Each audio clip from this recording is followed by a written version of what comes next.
Hi there, I'm Don Alejandro, and this is my good friend John Harney. and this is Two Grumpy Men on North Korea. Now, this is actually a video you're going to be able to watch anytime in the next 5 years, 10 years, maybe even 20 years, because that's how bad North Korea is. Here's the secret. No one wants them to go away. All right? South Korea looks at North Korea and they think, wow, if we were suddenly unified, we'd have millions of starving, poorly educated, completely brainwashed people flooding into our economy. Kind of like Germany, but worse. For those of you who do not catch the reference, this is to when the Berlin Wall fell and East Germany, which was controlled by the Russians, moved in and joined West Germany, and it took their economy like 10 years to recover. China also does not want North Korea to fall because they don't want millions of North Koreans flooding in to China and disrupting their economy.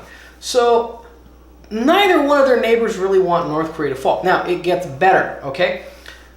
Kim probably knows this, okay? Kim Jong-un is a very smart man, and he realized that the worse it is in North Korea, the less China will want to take over, the less North Korea will want to unify. So it actually behooves him to run his country as far into the ground as he can. So that's the problem with North Korea.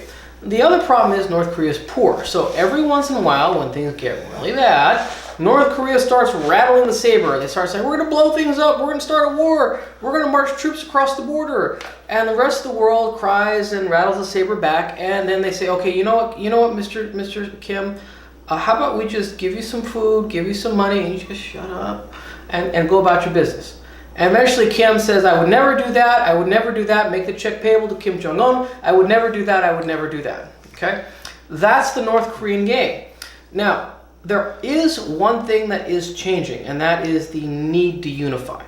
Now, when the border sprung up in 1953, a lot of families were separated, okay? There were a lot of people that were in the South, and they never knew what happened to their relatives in the North, and there are people in the North who never knew what happened to their relatives in the South. So there was a reconciliation movement which occupied much of the 90s, but the problem is these people are dying off, okay? They are getting to their natural lifespan, and the succeeding generation don't have those same ties. They don't have that same drive to unify the country.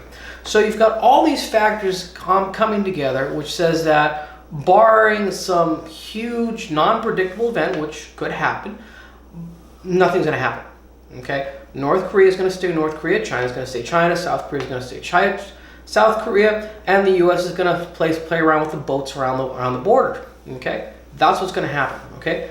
Trump is probably figuring this out right now. Trump is a smart guy. He understands what's going on. He's figuring this out. So there might be some little more saber rattling and some promises, but ultimately everyone's going to go home. At any rate, thanks for listening. This is Two Grumpy Men on North Korea. Play this video around in 5 years and see if I'm right. Take care. Thanks a lot. See you next time.